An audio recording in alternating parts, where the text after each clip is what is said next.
Bleeding heck. It's been a heck of a summer. A heck of a week. It's been a few months as well. I haven't recorded a video on this channel for ages, but here I am. In the last week, I have seen 4 films. I'm going to review each and every one, and I'm going to release them one by one. Here we go. First off, last Tuesday, I went to see Mission Impossible Dead Reckoning Part 1. I have been looking forward to this film for a while. Tom Cruise is the greatest of all time. He knocked it out of the park last year with Top Gun Maverick. He's back with Mission Impossible. It's the 7th in the franchise.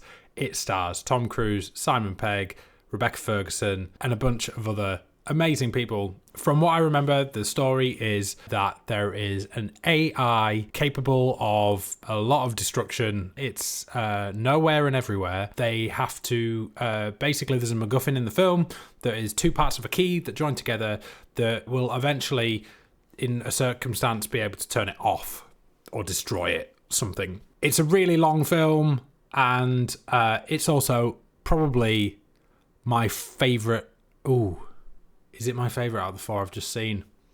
I'll reveal that later.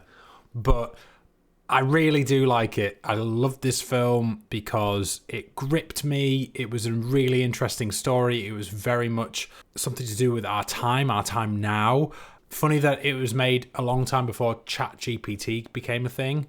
And now it's out. It seems extremely relevant. It's the classic Mission Impossible. It actually harkens back to Mission Impossible 1. My dad took me to see Mission Impossible 1 in 1996, and that film still sticks with me today. That scene in the elevator where what's his name from the Mighty Ducks Emilio Estevez gets stabbed in the eyes, and that whole first scene. And that scene with the tunnel at the end as well, it sticks firmly in my mind. Mission Impossible Dead Reckoning is going to stick in your mind because it has those kind of standout set pieces that you'll always remember, especially the train, but also key fights that are just brutal. Like in Mission Impossible Fallout, which I still think is the best in the franchise, there is this scene in a bathroom with Henry Cavill, and they have a fight in there, and I think that's really brutal and a really great fight scene.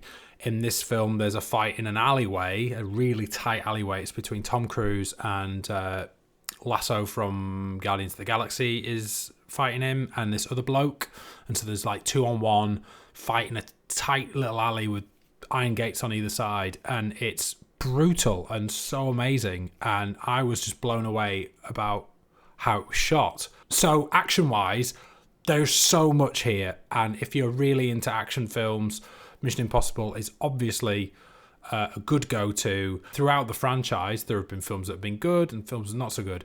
Case in point, Mission Impossible 2, I don't think is very good. However, there is a lot of action, whereas I think the action is really great here. It has a lot of stakes. It's just really fun to watch. It is also very deep. There is a lot to process here. There's a lot of information that you are being given. My hope is that the second part is a bit lighter on the information because we're now fully informed, and it just hits the ground running and just gets on with it, because I think the thing that slows this film down is the dialogue, the exposition. There's lots of moments of, this is a scene where we're going to talk about the plot, and it's very obvious. But in every single circumstance, they do their utmost. You can tell that they're trying to make it as entertaining as possible. Simon Pegg is back as well, which is great. Ving Rhames is back. It's really good to see all these actors playing fantastic roles again.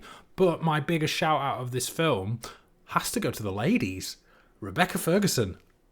You're so great. I love seeing you in these films, and you have some great scenes in this. There's an amazing bridge scene where she has a fight, and that's really great. The girl who plays Grace, I can't remember your name.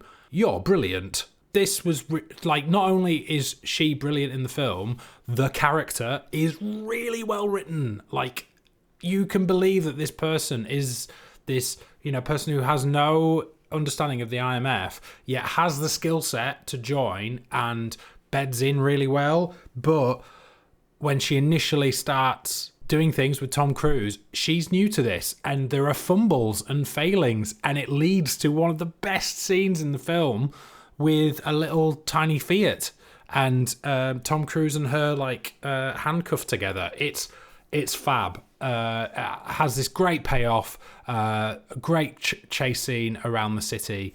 So yeah, those two ladies are fantastic. However, also the White Widow, Vanessa Kirby, absolutely amazing, because she has to take off Grace in the film, and she does an outstanding job at that. So to act is one thing, to act as your character, but then to act as another character playing another character, like showing all those quibbles, those kind of nerves and things like that, is another thing, and she's incredible at that. So big shout outs, big props to the girls in this film. But obviously the star of the show is Tom Cruise, and he's so good as Ethan Hunt. Yeah, he's showing his age a bit. It's getting to a point where the wrinkles are starting to show. But he still kicks ass. He still kicks ass. And those stunts... Mission Impossible is just one of those films that's unmatched. I won't go and see a Fast and the Furious film because I don't believe in it. Because I don't believe it's happening. I don't believe that they're doing what they're doing. Some people like that, and you're perfectly within your rights to like it. I don't enjoy that aspect of those films. They tread this line, and Fast and Furious go way over it. Whereas Mission Impossible, yes, there's a lot of that would never happen, physics, wouldn't ever happen, but it is kind of grounded in a bit more reality than Fast and Furious, so I enjoy them more. So yeah, Mission Impossible Dead Reckoning Part 1. It's a long one, but it's a very entertaining one. And it's just good old-fashioned blockbuster entertainment with no kind of frills that you don't expect, like really far out there kind of political statements and things like that. It's just, it has to have a bad guy, and the bad guys are Russians. Classic. They always kind of point to Russians or Nazis in these kind of films. One of the films I'm about to review has the Nazis, and you know which film it is. So you'll have to see the other review to see what I thought of that film. But Mission Impossible, Dead Reckoning Part 1, fantastic. Really good watch. Can't wait for the next one. I just do hope they hit the ground running and just crack on and entertain us. So that's all I have to say about that one. I'm going to post up a few more reviews because I've seen a lot of films recently. Check those out below. If you like this review, please comment, like, subscribe, and all that jazz. And I'll see you on the next one. Ciao.